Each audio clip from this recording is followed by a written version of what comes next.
नमस्कार दोस्तों। साल 2012 में ईओआरओ का जो पेपर लगा था वो रद्द हो गया था। उसके बाद में आखिरकार आज 23 मार्च 2025 को ये एग्जाम कंडक्ट हो चुका है। आरपीएससी के लेवल की बात करें तो साल 2012 में बिल्कुल इजी गोइंग इजी लेवल था। इस बार जो पेपर का लेवल आया है वो थोड़ा सा बढ़कर आया है, लेवल अच्छा है।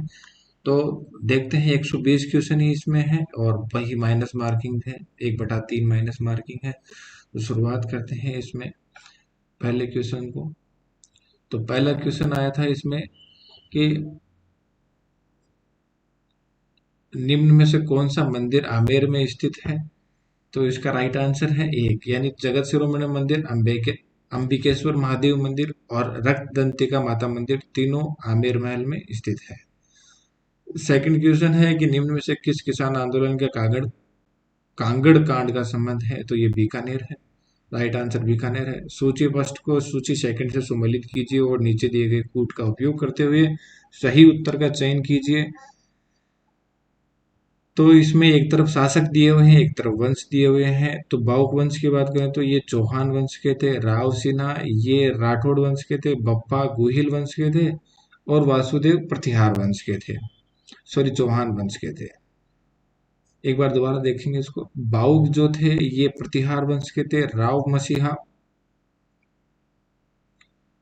मसीहा ये राठौड़ वंश के थे। बप्पा गुहिल वंश के थे और वासुदेव चौहान वंश के थे।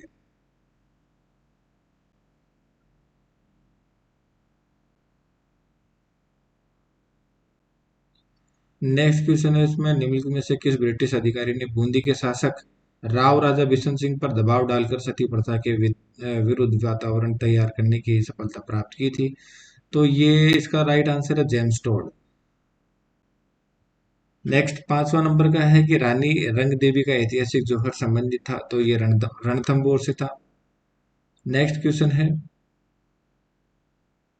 6 नंबर, प्रजामंडल आंदोलन के संबंध में निम्नलिखित खतनी पर विचार कीजिए एवं निम्नांकित में से सही विकल्प चुनिए।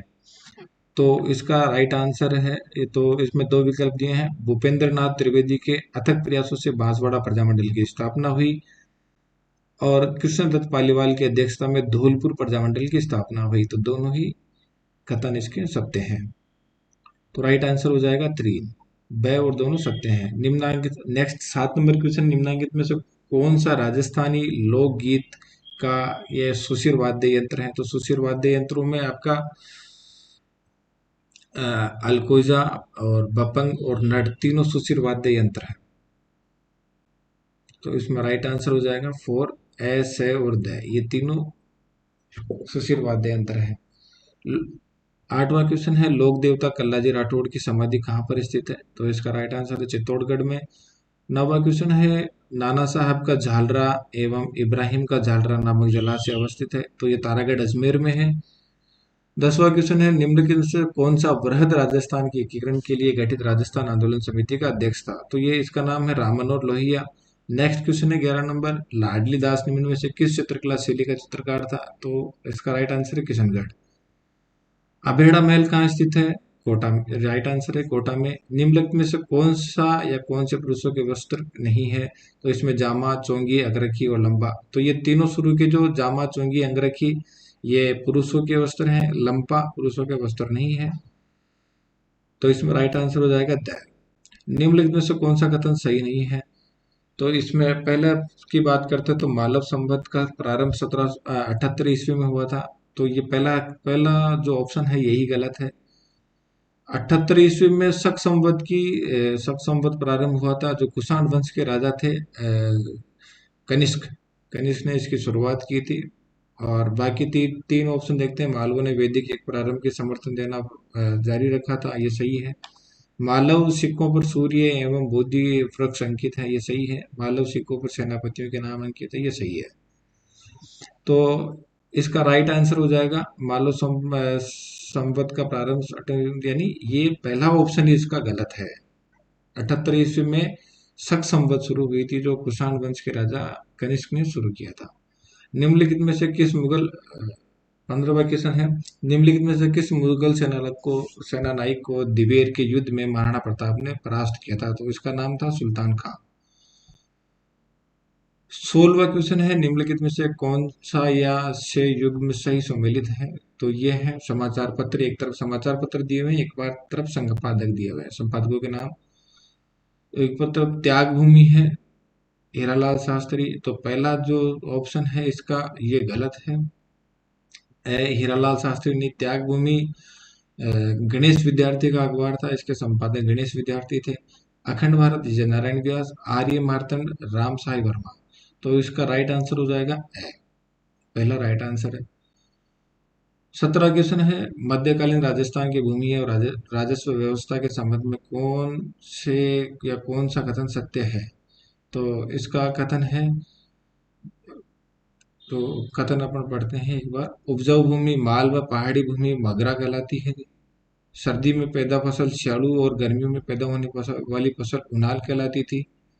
उपज पर कर का निर्धारण लाटा व कूता प्रणाली से होता था। ये तीनों ही शब्द सत्य है इसके। तो इसका राइट आंसर हो जाएगा ए, व और से तीनों। निम्नलिखित में से कौन सा या कौन से युग में सही सम्मिलित है या है? तो एक तरफ ग्रंथ लिखे हुए हैं, एक तरफ लेखक लिखे हुए हैं। तो राजरूपक कवि वीरभान ये सही है। सूरज प्रकाश कविदान कर्णिदान ये सही है। राम रंजाट ये सूर्यमल मिश्रण ये सही है। तो इसका राइट आंसर हो जाएगा दो, ए, ब और से तीनों सही है। 19 नंबर का क्वेश्चन है, राजस्थान के आहड़ पुरातात्विक स्थलों के विषय में निम्नलिखित में से कौन सा कथन असत्य है? यहाँ चावल और जंगली जानवर व मवेशियों के साक्ष्य मिले, ये सही है। ताम्र उपकरण कुल्हाड़ियों अंगूठी चूड़ियां इत्यादि यहाँ पर पाए गए, ये सही है। आहड़ अपने कांस्य के प्रचुर भंडार के लिए प्रसिद्ध है, ये गलत है। आप कांस्य की कुछ चीजें यहाँ पर मिली है, लेकिन भंडार यहाँ तांबे के मिले हैं, लेकिन कांस्य के प्रचुर भंडार यहाँ नहीं मिले हैं। आहड़ सभ्यता बनास में उसके सहायक नदियों के किनारे स्थित है, ये सही है। तो इसका जो आंसर हो जाएगा 3 नंबर होगा, हो जाएगा। यहाँ पर कांस्य के प्रचुर भंडार नहीं मिले हैं। नेक्स्ट क्वेश्चन है 20 नंबर। जहूर जहूर खां मेवाती लोक वाद्य यंत्र के परंपरागत कलाकार है। ये तो बापंग है। बापंग के ये परंपरागत कलाकार हैं। नेक्स्ट क्वेश्चन है, राजस्थान में नॉन कैसाइल्ड ब्राउन भूरी मृदा किन जिलों में पाई जाती है? तो ये उनका राइट आंसर है जयपुर, सीकर और झुंझुनू। जयपुर, दौसा और टोंक किस पर्यटक परिपथ में सम्मिलित है? तो ये है ढूंढाड़। निम्नलिखित में से कौन सी सही सम्मिलित है? एक तरफ झीलें लिखी हुई है, एक तरफ जिला लिखा हुआ है। तो कालीसोत 12 में है, भीमताल झालावाड़, आनंद सागर बांसवाड़ा और छापरवाड़ा टोंक। तो ये भीमताल तो उत्तराखंड की है, जो नैनीताल के पास में है, तो ये गलत है। आनंद सागर बांसवाड़ा में ठीक है, और कालीसोत 12 में है। छापरवाड़ा ये टोंक में नहीं है, इसकी अभी स्पष्ट जानकारी नहीं है, लेकिन ये तो इसका राइट आंसर ए और सी, यानी कालीसोत बालवाड़ा 12 में है और आनंद सागर बांसवाड़ा में है। 26 नंबर क्वेश्चन है, वीरनार और वरलक्ष्मी उन्नत किस्में है, ये कपास की उन्नत किस्में है। 25 नंबर क्वेश्चन है कि निम्नलिखित में से कौन सा राजस्थान में घिया पत्थर का खनन क्षेत्र नहीं है? तो ये है बालूपुरा। इसके अलावा देवपुरा और दागोटा झरना और घेवरिया चांदपुर ये सब राजसमंद के खनिज क्षेत्र हैं, जो घिया पत्थर या ये सफेद पत्थर संगमरमर के लिए प्रसिद्ध है। सूची वन को सूची रूप से सम्मिलित कीजिए और सही उत्तर का चयन नीचे दिए गए कूट से दीजिए। तो ये वो नीचे इधर अभ्यारण्य के नाम दिए हुए हैं, इधर उनके स्थानों की सूची दी हुई है, जिसमें बंदबारेट है। बंदबारेट, रामसागर वन विहार, शेरगढ़ और रामगढ़ विस्तारी। तो रामगढ़ विस्तारी जो बांध है ये आपके बूंदी में है, ऐसे मिला लेंगे। रामगढ़ विस्तारी आपके बूंदी में है और शेरगढ़ आपके बारां में है। रामसागर वन विहार आपके भरतपुर में है और बंदबारेट धौलपुर में है। सॉरी, बंदबारेट भरतपुर में है और रामसागर वन विहार ये धौलपुर में है। इसका राइट आंसर हो जाएगा 2 नंबर, यानी बंदबारेट कहाँ पर है? दो भरतपुर में, रामसागर वन विहार धौलपुर में, शेरगढ़ बारां में और रामगढ़ विस्तारी बूंदी में है। 27 नंबर का क्वेश्चन है, RRECL द्वारा प्रथम एवं द्वितीय व्यावसायिक पवन ऊर्जा पवन फॉर्म कहाँ स्थापित किए? जैसलमेर तथा आकल में। तो जैसलमेर और आकल दोनों जगह व्यावसायिक प्रथम और द्वितीय पवन पार्क स्थापित किए गए हैं। जैसलमेर में 1064 मेगावाट का सबसे बड़ा ये जो रिन्यूएबल एनर्जी का फॉर्म उत्पादक जो प्लांट लगाया गया है। और RRECL यानी Rajasthan renewable energy corporation limited के साथ में इसमें सुजलोन एनर्जी और एनटीपीसी के सहयोग से ये स्थापित किया गया है।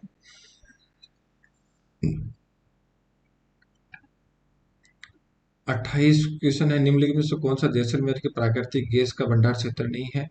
तो ये है जोगसरिया है।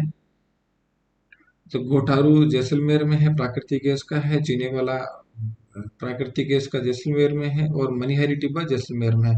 जोगसरिया की बात करें तो ये बाड़मेर में है। और बाड़मेर में ये तेल के भंडार खोजे गए थे। और ये ब्रिटेन की जो कंपनी है केयर इंडिया प्राइवेट लिमिटेड, इसने इसने यहाँ पर तेल के भंडारों की खोज की थी। तो इसका आंसर हो जाएगा 2। यानी बाकी जो 3 जगह है यहाँ पर प्राकृतिक गैस के भंडार हैं। और ये जैसलमेर में है, जोगसरिया, बाड़मेर में, जहाँ पर तेल के भंडार है।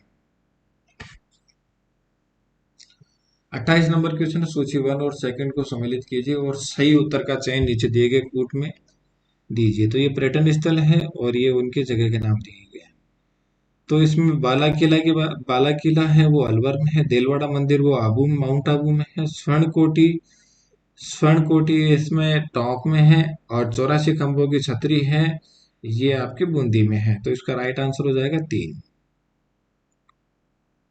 निम्नलिखित में से कौन से स्थान सिद्धमुख परियोजना से संचित है? तो ये इसका सुमेरपुर व एरिनपुर है। तो इसका राइट आंसर है राजगढ़ व तारानगर। सिद्धमुख परियोजना से संचित होने वाले राजस्थान के राज्यों में की बात करें तो चूरू और हनुमानगढ़ है, जो घग्गर नदी से जुड़ा हुआ है। और हरियाणा से होते हुए जो भागड़ा नागल परियोजना है, इससे इसको पानी मिलता है। हिमाचल प्रदेश से होता हुआ आता है, बारिश में इसको पानी अधिक मिलता है।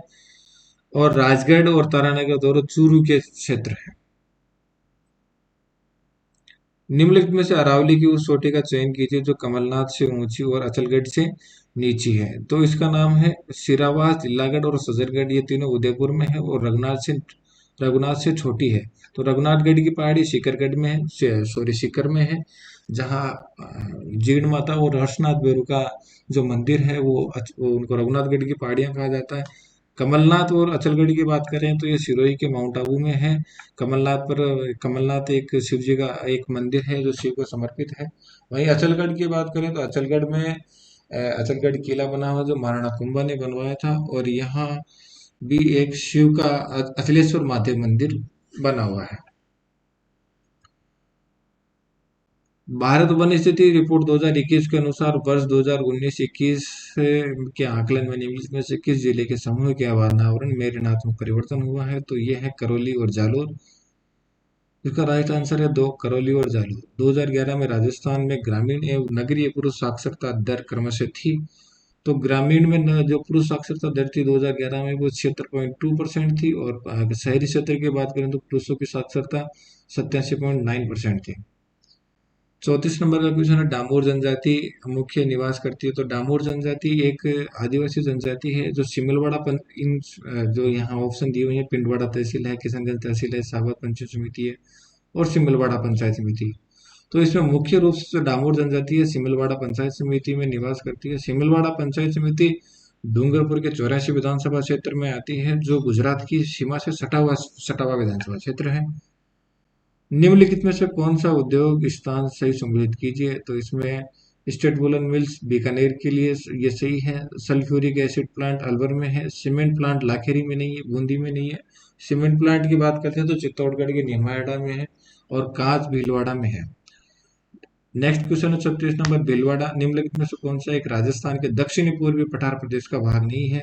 तो देवगढ़ का पिडमांड मैदान ये है, दक्षिण पूर्वी पठार का भाग नहीं है। देवगढ़ राजसमंद में पड़ता है। इसके अलावा बात करें इसके क्षेत्रों की तो अर्ध चंद्राकार पर्वत श्रेणियां हैं इसमें। शाहबाद का उच्च स्थल है, डंग गंगदार के क्षेत्र इसमें शामिल है। निम्नलिखित में से नेक्स्ट क्वेश्चन है, निम्नलिखित में से कौन सी राजस्थान में परंपरागत जल संरक्षण तकनीक नहीं है? तो ये पेंडा है। तो झालरा और टोबा और नाड़ी की बात करें तो झालरा एक तरह की पेड़ियों वाली होती है जिसमें सीढ़ियाँ होती है उतरने के लिए, जो धार्मिक स्थानों पर बनाई जाती है। और टोबा और नाड़ी नाड़ी पशुओं के लिए और टोबा पशुओं के लिए बनाई जाती है। तो ये परंपरागत स्थान है। और पेड़ा की बात करें तो ये भी पशुओं के पानी पिलाने के लिए बनाई गई थी। कृत्रिम और प्राकृतिक होती है। हालांकि किस तरीके से इसको परंपरागत स्रोत नहीं माना है आरपीसी ने, हालांकि चारों परंपरागत स्रोत हैं। सूची वन को सूची टू से सुमेलित कीजिए तथा सही उत्तर का चयन नीचे दिए गए कोड से चयन कीजिए। तो एक तरफ खनिज दिए गए हैं, दूसरी तरफ खनिज के क्षेत्र दिए गए हैं। तो इसका लोहा खनिज अयस्क है। तो लोहा खनिज अयस्क में काली पहाड़ी में मिलता है। काली पहाड़ी, सागवाड़ा और कालाकूटा की बात करें तो ये सब डूंगरपुर में है और रेवत की पहाड़ियां नागौर में है। तो लोहा अयस्क काली पहाड़ी में निकलता है। मैग्नीज की बात करें तो यह है कालाकूटा में है। टंगस्टन की बात करें तो ये रेवत की पहाड़ियों में, और बेरिलियम है आपके सांगवाड़ा में। नेक्स्ट क्वेश्चन है 39 नंबर। तो राजस्थान की एक नदी के संदर्भ में निम्नलिखित तथ्यों को सावधानी पूर्वक पढ़िए। ये है ऋषभदेव के निकट बिछावाड़ा के उद्गमित होती है। गोमती तथा सारणी नदी इसकी सहायक नदियां हैं। तो ऋषभदेव के जो बिछामेड़ा है, बाबल के जंगल जो हैं उनसे ऋषभदेव से जो उद्गम होती है वो एक सोम नदी है, जो माही की सहायक नदी है। और जाखम के साथ मिलकर बेणेश्वर संगम त्रिवेणी संगम बनता है। बेणेश्वर का त्रिवेणी संगम बनता है। और गोमती और सारणी सोम की सहायक नदियां हैं। जाखम नदी प्रतापगढ़ से निकल कर आती है और ऋषभदेव से इधर सोम नदी निकलती है। और माही उधर गुजरात से होती हुई बांसवाड़ा में और प्रतापगढ़ में छप्पन का मैदान बनाती हुई डूंगरपुर में आती है। और सोम, जाखम और माही, सोन, ये तीनों एक संगम बनाती है डूंगरपुर में, जो बेणेश्वर धाम जो आदिवासियों का तीर्थ स्थल है। सोम नदी पर डूंगरपुर में बात करें तो सोम अम्बा कमला बांध इस पे बना हुआ है। दक्षिण पश्चिम मानसून के प्राप्त औसत वर्षा की मात्रा के अनुसार राजस्थान के निम्नलिखित जिलों में से कौन सा सही ढंग से अवरोही क्रम में सुव्यवस्थित है? तो इसकी बात करें मानसून के मौसम प्राप्त औसत वर्षा की मात्रा के अनुसार, तो औसत तो धौलपुर अलवर और झुंझुनू। धौलपुर में अधिक वर्षा होती है, फिर उसके बाद अलवर में उससे कम होती है, फिर उसके बाद झुंझुनू में उससे कम होती है। नेक्स्ट क्वेश्चन है लोक सेवाओं के प्रदान की गारंटी अधिनियम राजस्थान के बारे में निम्नलिखित कथनों पर विचार कीजिए और नीचे दिए गए कोटों में से सही का उत्तर। इसका राइट आंसर है अधिनियम वर्ष 2011 का 50वां। केवल 50वां। इस अधिनियम को राज्यपाल की स्वीकृति 30 नवंबर 2000 को प्राप्त हुई। इस अधिनियम को राज्य विधानसभा द्वारा भारत के गणतंत्र के 62 वर्ष में पारित किया गया। तो इसका राइट आंसर है सी। इस अधिनियम को राज्य विधानसभा द्वारा भारत के गणतंत्र के 62वें वर्ष में पारित किया गया था। लोक सेवाओं के प्रदान की गारंटी अधिनियम 2011 में 62 वर्ष में गणतंत्र के 62 वर्ष में पारित किया गया था। तो 62 वर्ष 47 में, हाँ, समथिंग 2011 में इसको पारित किया गया था। ये लोगों को सेवाओं की ट्रांसपेरेंट जो कार्य प्रणाली है उसकी गारंटी प्रदान करता है। तो अगर एक सीमित समय में लोगों के काम नहीं होते हैं तो वो एक अ, जाकर शिकायत कर सकते हैं और अपने काम को करवा सकते हैं। नेक्स्ट क्वेश्चन है सूचना प्रौद्योगिकी नवाचार के रूप में आरपीएससी द्वारा 2011 और सितंबर 2017 के बीच कितनी ऑनलाइन परीक्षाएं आयोजित की गई? तो इसका राइट आंसर है 158। कमाल है, आरपीएससी ने खुद को ही सवाल पूछ लिया। 43 है राज्यसभा के संबंध में निम्नलिखित में से कौन सा कथन सही नहीं है?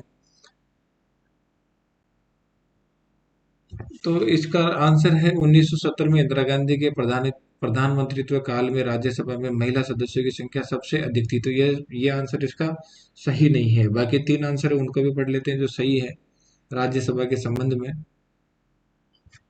राष्ट्रपति द्वारा राज्यसभा के लिए मनोनीत सदस्य साहित्य, विज्ञान, कला और सामाजिक सेवा जैसे मामलों के संबंध में विशेष ज्ञान और व्यवहारिक अनुभव रखने वाले व्यक्ति होते हैं। राज्यसभा एक स्थायी सदन है और इसका विघटन नहीं होता। राज्यसभा के एक तिहाई सदस्य पूरे दूसरे वर्ष के पश्चात सेवानिवृत्त हो जाते हैं। सही है। एक तिहाई सदस्य दूसरे वर्ष सेवानिवृत्त हो जाते हैं। इनका कार्यकाल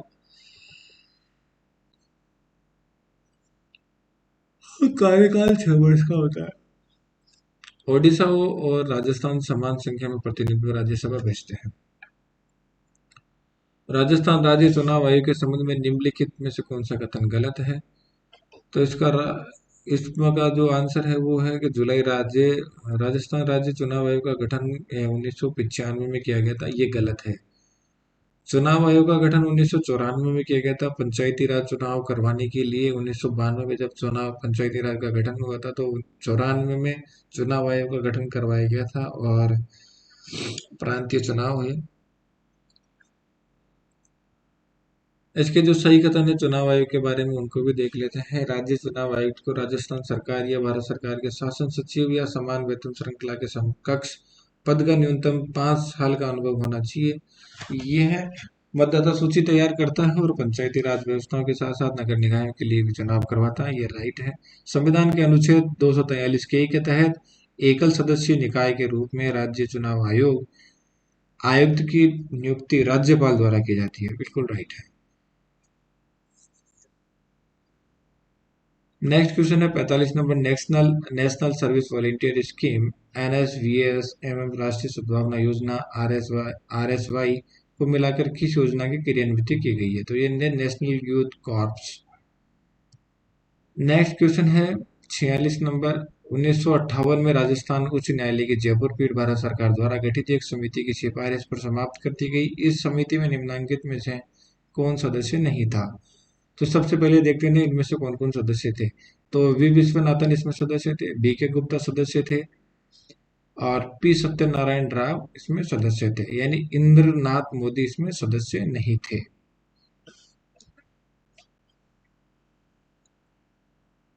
47 नंबर क्वेश्चन है मौलिक अधिकारों के बारे में कौन सा कथन सही है? नीचे दिए गए कोट में से सही उत्तर का कथन कीजिए, सही उत्तर का चयन कीजिए। तो इसमें अपन पहले पढ़ लेते हैं। कुछ मौलिक अधिकार केवल नागरिकों के लिए दिए गए हैं, ये सही है। कुछ मौलिक अधिकार कार्यपालिका के विरुद्ध संबोधित है लेकिन विधायकों पर कोई प्रतिबंध नहीं लगाते हैं, ये सही है। कुछ मौलिक अधिकारों का उद्देश्य विधायी शक्ति पर निरपेक्ष प्रतिबंध है, ये आंसर सही है। सभी मौलिक अधिकार राज्य के विरुद्ध में साथ ही निजी व्यक्तियों द्वारा अधिकारों के हनन के विरुद्ध भी है, ये गलत बात है। तो इसमें पहला, दूसरा और तीसरा ये राइट आंसर है। नेक्स्ट क्वेश्चन है निम्नलिखित में से राजस्थान पंचायती राज अधिनियम 1994 की धारा 38 के बारे में क्या सही है? तो पहला ऑप्शन इसमें दिया गया है राजस्थान पंचायती राज अधिनियम 1994 की धारा 38 के अंतर्गत राज्य सरकार पंचायती संस्था के अध्यक्ष को उसके पद से हटा सकती है, तो यह सही है। इस तरह हटाया गया अध्यक्ष राजस्थान पंचायती राज अधिनियमों के अधीन 2 वर्ष तक चुनाव तक योग्य नहीं है, ये गलत है। ऐसा निष्कर्षण राज्य सरकार द्वारा केवल आवश्यक जांच के बाद ही किया जाता है, यह सही है। ऐसे हटाए गए अध्यक्ष को संबंधित पंचायती राज संस्था की सदस्यता भी हटाया जा सकता है, यानी उसको सस्पेंड किया जा सकता है, यह सही है। 49 है लोकायुक्त राजस्थान निम्नलिखित में से किसके विरुद्ध शिकायतें नहीं सुन सकता है? तो इसका है राजस्थान विधानसभा सचिवालय के अधिकारी और कर्मचारियों के विरुद्ध लोकायुक्त शिकायतें नहीं सुन सकता है। लोकायुक्त की तरह ही लोकपाल नेशनल राष्ट्रीय समस्याओं को राष्ट्रीय स्तर पर गठित किया गया है और भी लोकायुक्त राज्य स्तर पर है। राजस्थान MSME पॉलिसी 2024 की मुख्य दृष्टि क्या है? तो इसका राइट आंसर है ऑप्शंस में राजस्थान में वैश्विक प्रतियोगी और स्थानिक प्रासंगिक MSME क्षेत्र को सर्जित करना। 51 नंबर क्वेश्चन है संविधान सभा के संबंध में निम्नलिखित में कौन से कथन गलत है? तो एक एक करके ऑप्शन पढ़ते हैं। संविधान सभा की पहली बैठक नई दिल्ली में 9 सितंबर 1946 को कॉन्स्टिट्यूशनल हॉल में हुई, जिसे अब संसद भवन के सेंट्रल हॉल के रूप में जाना जाता है, ये ठीक है। स्वतंत्र भारत के लिए संविधान का मसौदा तैयार करने में ऐतिहासिक कार्य को पूरा करने में संविधान सभा को 11 सत्रों के साथ लगभग 3 साल लगे, यह सही है। हाउस कमेटी के अध्यक्ष राजेंद्र प्रसाद थे, ये गलत है। राजेंद्र प्रसाद संविधान सभा समिति के अध्यक्ष थे। और हाउस कमेटी की बात करें तो बी पट्टाभी सीतारामैया इसके अध्यक्ष थे हाउस कमेटी के। पश्चिम बंगाल का प्रतिनिधित्व 29 सदस्य ने किया, ये भी गलत है। पश्चिम बंगाल का सदस्य जो थे वो 60 सदस्यों ने प्रतिनिधित्व किया था। तो इसका आंसर है सी और डी, दोनों गलत है, बाकी दोनों सही है। 52 नंबर क्वेश्चन है, मुख्यमंत्री भजन लाल शर्मा की विकसित भारत विकसित राजस्थान की दृष्टि से अंतर्गत अगले 5 वर्षों में राजस्थान की अर्थव्यवस्था हो जाएगी। तो राइट आंसर है 350 अरब डॉलर अर्थव्यवस्था।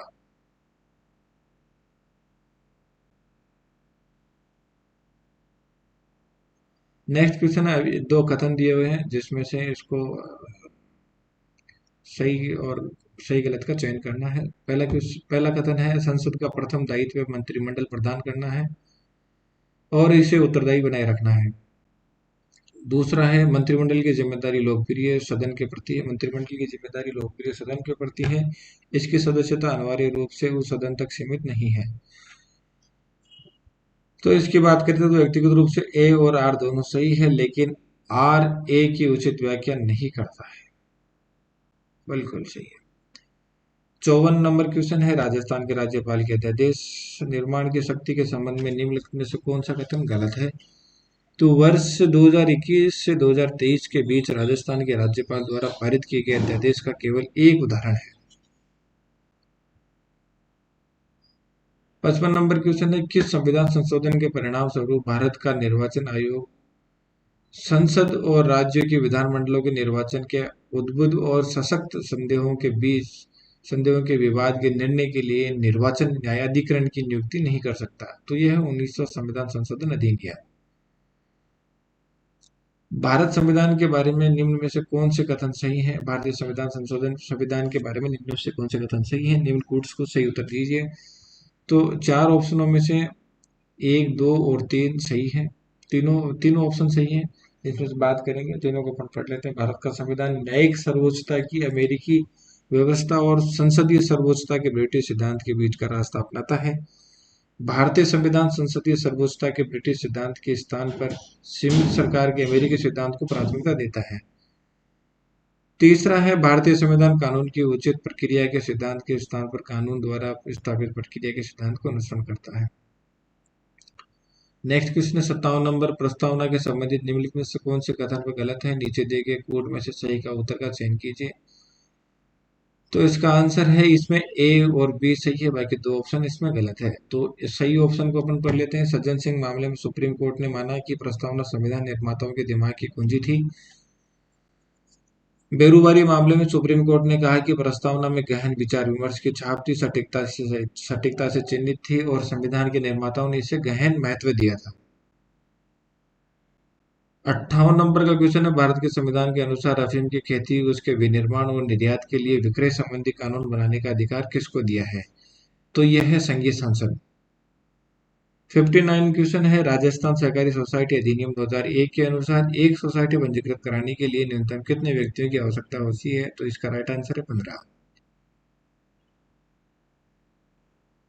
निम्नलिखित 60 नंबर क्वेश्चन, निम्नलिखित में से कौन से नीति आयोग का एक संकलन कार्यालय है जो कठोर और डेटा संचालित, नागरिक केंद्रित और परिणाम संचालित कार्यक्रम प्रबंध और नीति निर्धारण का समर्थन करती है? तो इसका राइट आंसर है DMEO। 61 नंबर क्वेश्चन है, IBSF और विश्व बिलियर्ड्स चैंपियनशिप 2024 के निम्न कथनों पर विचार कीजिए और सही कथन चुनिए। तो इसका कथन ए और दोनों सही है, कथन सी गलत है। तो ये चैंपियनशिप दोहा में आयोजित की गई। भारत के पंकज आडवाणी ने फाइनल में सिंगापुर के पीटर गिलक्रिस्ट को हराया।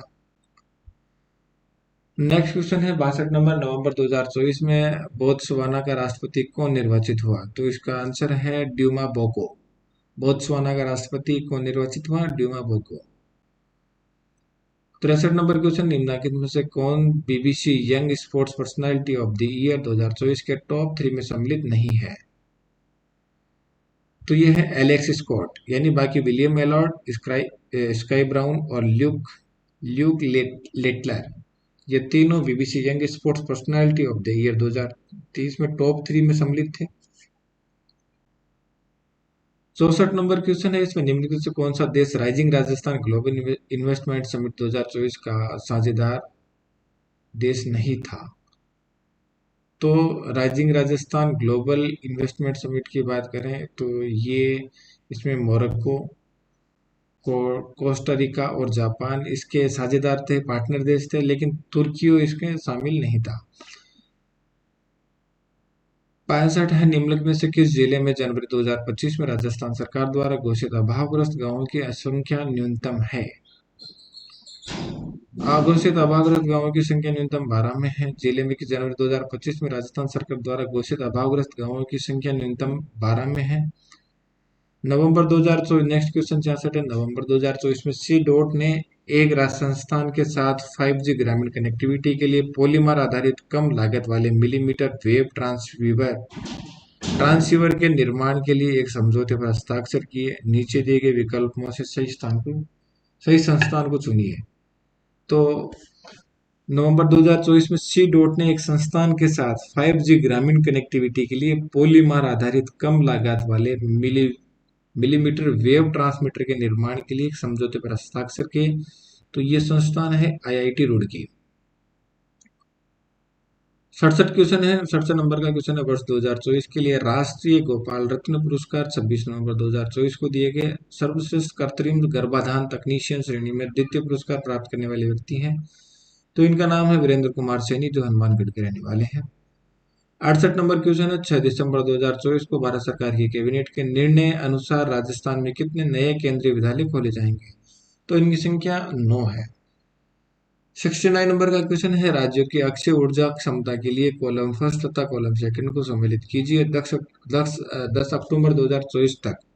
तो एक तरफ राज्य दिए गए हैं, एक तरफ गीगावाट दिए गए हैं। तो राजस्थान में 10 अक्टूबर 2024 तक ऊर्जा क्षमता की बात करें तो अगर रिन्यूएबल एनर्जी की बात करें तो राजस्थान में 10 अक्टूबर 2024 तक 6.98 गीगावाट तथा तमिलनाडु में 23.70 गीगावाट और कर्नाटक में 22.37 गीगावाट। तो इसका राइट आंसर है दो नंबर। नेक्स्ट क्वेश्चन है, 38वें राष्ट्रीय खेल 2025 में भारोत्तोलन स्पर्धा की 109 किलोग्राम की श्रेणी के संदर्भ में निम्न कथनों पर विचार कीजिए, सही विकल्प का चुनाव कीजिए।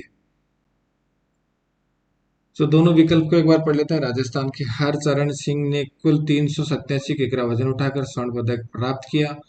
सेकंड ऑप्शन है, हरियाणा के मनीष ने कुल 347 किग्रा वजन उठाकर रजत पदक प्राप्त किया। तो ए और बी दोनों कथन असत्य है इसमें।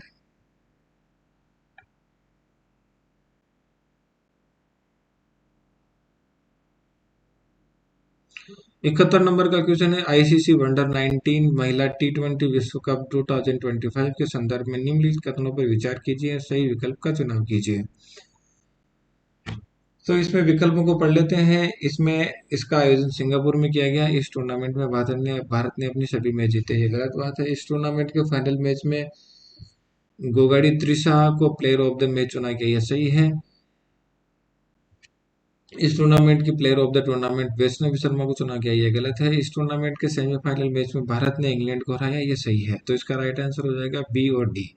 यानी इस टूर्नामेंट के फाइनल मैच में गोंगाडी त्रिशा को प्लेयर ऑफ द मैच चुना गया। इस टूर्नामेंट में सेमीफाइनल मैच में भारत ने इंग्लैंड को हराया, ये राइट आंसर है। 72 नंबर क्वेश्चन है, 72 क्वेश्चन है। भारतीय वायुसेना की पश्चिमी वायु कमान के कमांडरों का 2 दिवसीय सम्मेलन 6 एवं 7 दिसंबर 2024 को निम्नलिखित में से किस स्थान पर आयोजित किया गया? तो ये स्थान का नाम है नई दिल्ली। नेक्स्ट क्वेश्चन है, अक्टूबर 2024 में भारत के प्रधानमंत्री ने बंजारा विरासत संग्रहालय का उद्घाटन किस राज्य में किया? तो इसका राइट आंसर है महाराष्ट्र में, ऑप्शन 2 महाराष्ट्र में। नई दिल्ली में 25 नवंबर 2024 को संपन्न GI एंड बियॉन्ड 2024 शिखर सम्मेलन का आयोजन भारत सरकार के किस मंत्रालय द्वारा किया गया? तो इसका राइट आंसर है वस्त्र मंत्रालय द्वारा। नेक्स्ट क्वेश्चन है 75, WHO द्वारा प्रथम वैश्विक मुख यानी ओरल स्वास्थ्य बैठक कहाँ आयोजित की गई? तो यह है थाईलैंड में। किस फिल्म ने 55वें भारतीय अंतर्राष्ट्रीय फिल्म महोत्सव में गोल्डन पिकॉक पुरस्कार जीता है? तो यह है टॉक्सिक। नेक्स्ट क्वेश्चन है 77। निम्नलिखित में से कौन सा पुस्तक का नाम लेखिका और लेखिका का नाम दिया हुआ है युग सम्मिलित है? इसमें पुस्तक का नाम है नेक्सन और फिर उसके आगे लेखिका का नाम दिया हुआ है। तो Nexus a brief history of information network from the stone and age use AI, Yuval Noah Harari. इसमें राइट आंसर है citizen my life after the White House. ये इस लेखिका का जो नाम लेखक का नाम है George W Bush. George W Bush ने ये किताब लिखी है। ये इसका राइट आंसर है। इसके बाद बात करते हैं 78 नंबर का क्वेश्चन है। एडोल्फो उर्सो ने अद्वितीय द्विपक्षीय सहयोग बढ़ाने हेतु दिसंबर 2024 में भारत की आधिकारिक यात्रा की है। यह निम्नलिखित में से किस देश के वरिष्ठ मंत्री हैं? ये तो राइट आंसर है इटली। 79 नंबर क्वेश्चन है। अस्मिता महिला लीग ने लीग के संबंध में निम्न कथनों पर विचार कीजिए और सही विकल्प का चुनाव कीजिए। तो इसमें ए और सी राइट आंसर है, तो इन दोनों को पढ़ लेते हैं। भारतीय खेल प्राधिकरण ASI राष्ट्रीय खेल महासंघों NSF के सहयोग से खेलो इंडिया अस्मिता महिला लीग आयोजित करता है। भारतीय खेल प्राधिकरण SAI राष्ट्रीय खेल महासंघों NSF के सहयोग से खेलो इंडिया अस्मिता महिला लीग आयोजित करता है। और अस्मिता योगासन लीग राष्ट्रीय 2024-25 का आयोजन 5 से 7 जनवरी 2025 तक नई दिल्ली में किया गया। नेक्स्ट क्वेश्चन है 80 नंबर। निम्नलिखित में से किसको दिव्यांगजनों को सशक्त बनाने में सम्मिलित संस्थानों के लिए राष्ट्रीय पुरस्कार 2024 को दिव्यांगजनों के लिए सर्वश्रेष्ठ नियोक्ता श्रेणी से पुरस्कार दिया गया? तो यह है जोमेटो। नेक्स्ट क्वेश्चन है 81 नंबर। राजस्थान नगरपालिका अधिनियम 2009 की धारा 245 ब्रैकेट अंडर अंडर अंडर 19 के अंतर्गत नगरपालिका की ओर से दाखिल प्रथम सूचना रिपोर्ट की तिथि से कालावधि के भीतर अन्वेषण पूर्ण किया गया। तो यह है 3 माह की अवधि में अन्वेषण को पूरा किया गया। नेक्स्ट क्वेश्चन है इसका। राजस्थान नगरपालिका अधिनियम 2009 के अंतर्गत नगरपालिका कर निर्धारण के लिए कर निर्धारण की नियुक्ति की जाएगी। ये है राज्य सरकार द्वारा की जाती है। नेक्स्ट क्वेश्चन है 83 नंबर। राजस्थान नगरपालिका अधिनियम 2009 की धारा 115 अंडर 1 के द्वारा अपेक्षित सूचना देने में विफल रहने पर नगरपालिका किसी व्यक्ति पर किस शासक आरोपित कर सकेगी? तो ये इसका राइट आंसर है कि 500 रुपए से अनधिक या उक्त भवन या परिवर्तन पर 3 मास के कालावधि के लिए संदेह कर की रकम का 10 गुना जो भी अधिक हो। ये कब दिया जाएगा? कि द्वारा अपेक्षित सूचना देने में विफल रहने पर नगरपालिका किसी व्यक्ति पर शासित आरोपित कर सकेगी। 84 नंबर क्वेश्चन है। राजस्थान नगरपालिका अधिनियम 2009 के अंतर्गत नगरपालिका चुनावों में कोई व्यक्ति चुनाव लड़ सकता है? तो ये केवल एक वार्ड से चुनाव लड़ सकता है। इसका राइट आंसर है। 85 नंबर क्वेश्चन है। राजस्थान नगरपालिका कार्य संचालन नियम 2009 के अंतर्गत पीठासीन अधिकारी राजस्थान सरकार के तकनीकी विधिक एवं अन्य विशेषज्ञों और स्थानीय अधिकारियों की बैठक में उपस्थित होने और उनकी सलाह लेने के लिए बुला सकेगा। तो ये है नियमन 19 के अंतर्गत होता है। नेक्स्ट है 86 नंबर क्वेश्चन। राजस्थान नगरपालिका अधिनियम 2019 के अंतर्गत धारा 21 के अधीन दायर निर्वाचन याचिका में पारित आदेश के विरुद्ध अपील की जाएगी। तो यह है उच्च न्यायालय। एक न्यायपालिका के अध्यक्ष के विरुद्ध उसके पद ग्रहण करने के 20 माह पश्चात अविश्वास प्रस्ताव लाया गया एवं पारित किया गया, इससे वह प्रभावित नहीं होगा। नेक्स्ट क्वेश्चन है 88 नंबर। राजस्थान नगरपालिका अधिनियम 2009 के अंतर्गत किसी भी रेलवे लाइन के आर पार कोई पाइप या नाली ले जाने या जल पूर्ति से संबंधित कार्य किए जाने के लिए रेलवे प्रशासन को सूचित किए जाने का प्रावधान है धारा 220 में। ये प्रावधान धारा 220 में किया गया है। राजस्थान नगरपालिका अधिनियम 2009 के अध्याय 13 के अंतर्गत लोक उपताप के लिए अभियोजन का निर्देश कौन दे सकेगा? तो इसका राइट आंसर है मुख्य नगरपालिका अधिकारी। 90 नंबर का क्वेश्चन है। नगरपालिका के अध्यक्ष ने तृतीय बच्चे के जन्म के तथ्य की सूचना दिए बिना साधारण सभा की अध्यक्षता की बैठक की कार्रवाई मानी जाएगी। धारा 62 अंडर 1 के अंतर्गत संरक्षित मानी जाएगी। 91 नंबर क्वेश्चन है, राजस्थान नगर पालिका अधिनियम 2009 के प्रावधानों के अंतर्गत किसी नगर पालिका में वार्डों की न्यूनतम संख्या है 13। राइट आंसर है 13। नेक्स्ट क्वेश्चन है, संपत्ति के विरूपण का अपराध है संज्ञेय और जमानतीय। संपत्ति के निरूपण का अधिकार संज्ञेय एवं जमानतीय है। नेक्स्ट क्वेश्चन है 93, राजस्थान नगरपालिका अधिनियम 2009 के अंतर्गत यदि एक नगरपालिका आवासन परियोजना के लिए भूमि विक्रय करती है तो उसके आर्थिक रूप से कमजोर वर्ग व निम्न आय समूह के लोगों को रियायती दरों पर अनिवार्य रूप से कम कितने प्रतिशत भूखंड आवंटित करने होंगे? तो ये है भूखंडों का 20%। नेक्स्ट क्वेश्चन है 94,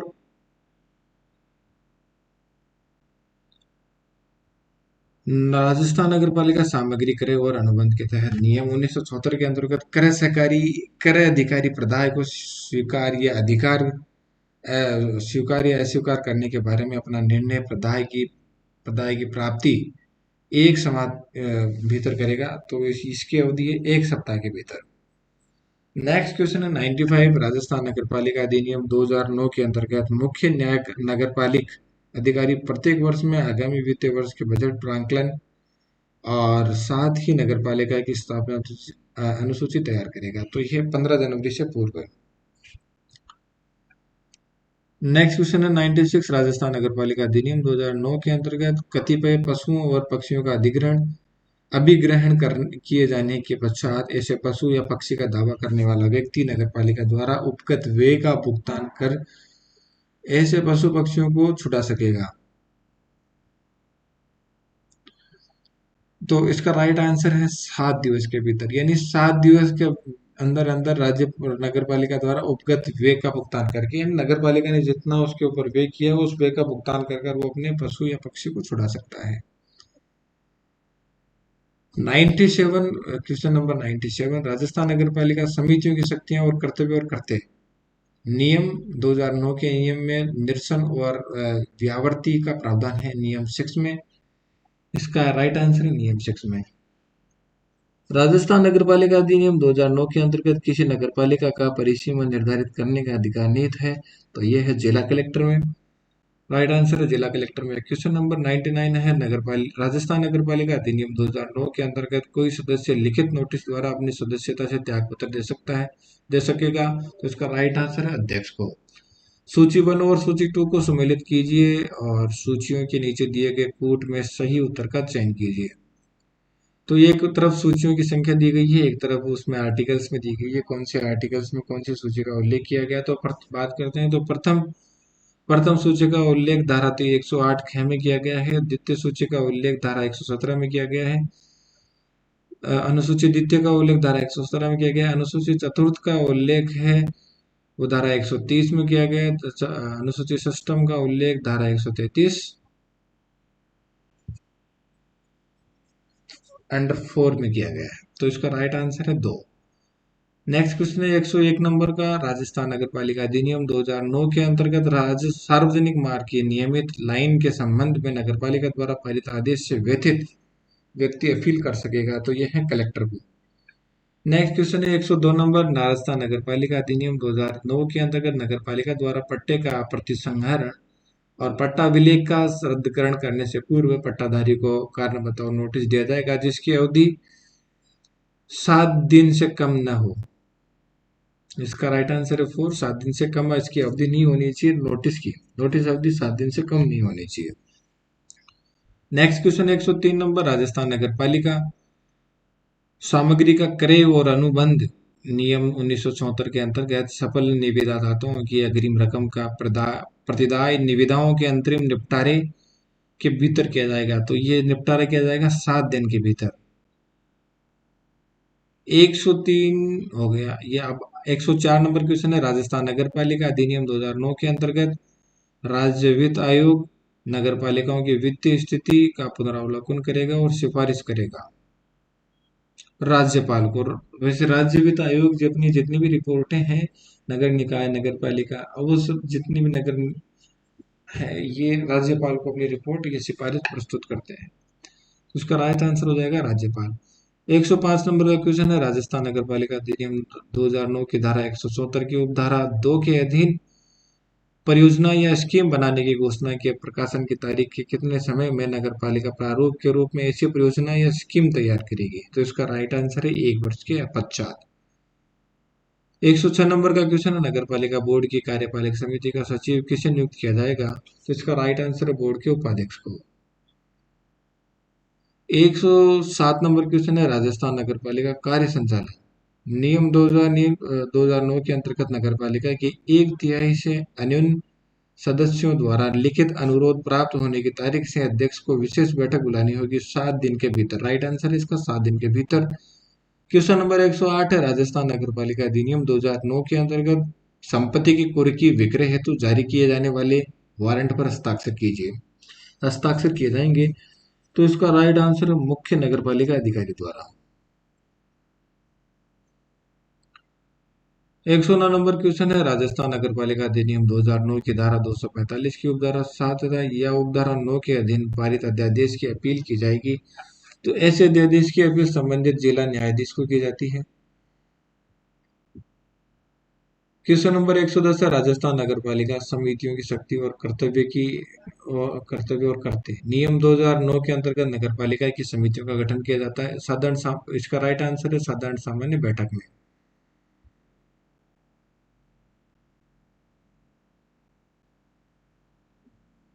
111 नेक्स्ट क्वेश्चन है, 111 नंबर, राष्ट्रीय शहरी आजीविका मिशन से संबंधित निम्नलिखित कथनों का विचार करें और सही विकल्प का चयन करें। तो इस दो ऑप्शन दिए हुए हैं, स्वर्ण जयंती शहरी रोजगार योजना SJSRY को दीनदयाल अंत्योदय अंत्योदय योजना राष्ट्रीय शहरी आजीविका मिशन DNULM के रूप में पुनर्निर्मित किया गया। यह सही है। इस मिशन को शहरों के विकास हेतु स्वच्छ एवं सुस्थिर पर्यावरण देने के उद्देश्य से शुरू किया गया। यह गलत है।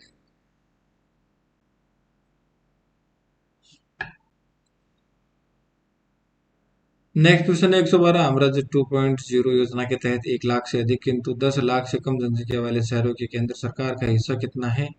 तो इसका राइट आंसर है 33.33%। नेक्स्ट क्वेश्चन है 113, स्वच्छ सर्वेक्षण 2023 के अंतर्गत निम्नलिखित में से शहर की स्वच्छता व्यवस्था के लिए कौन से प्राथमिक प्राचल है?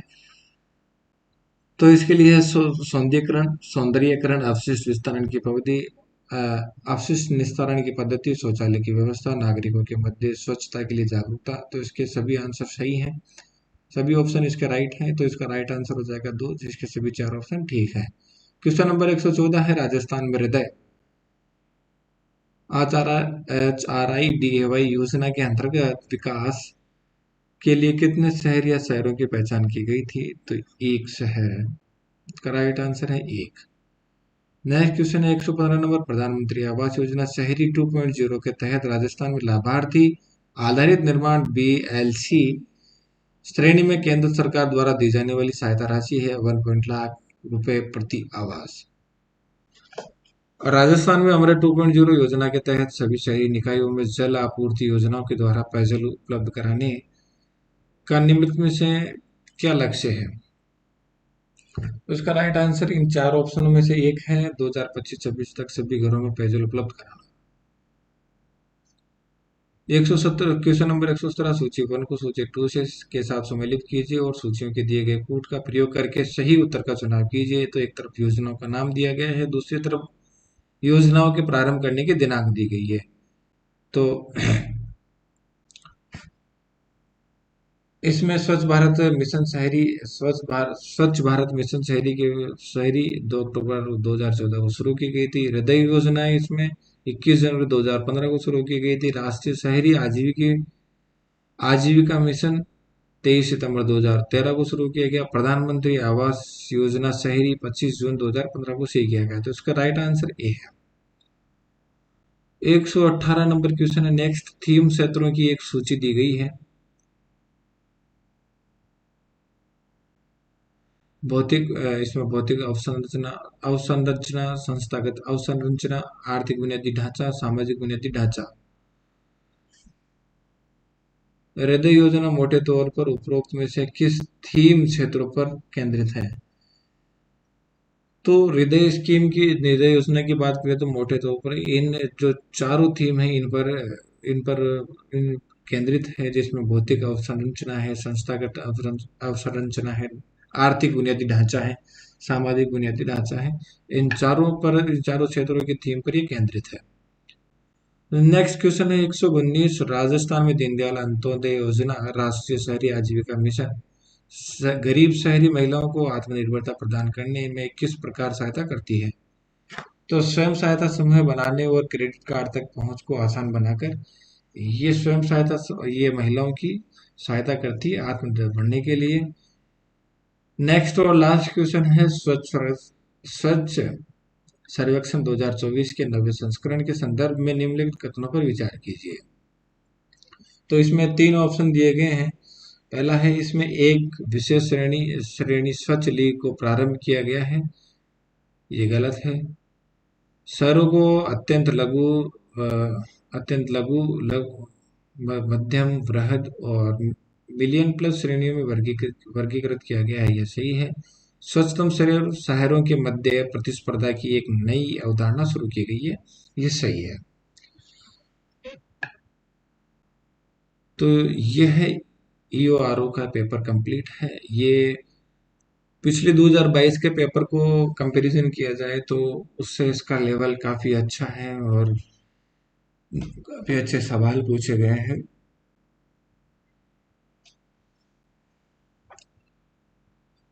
Thank you.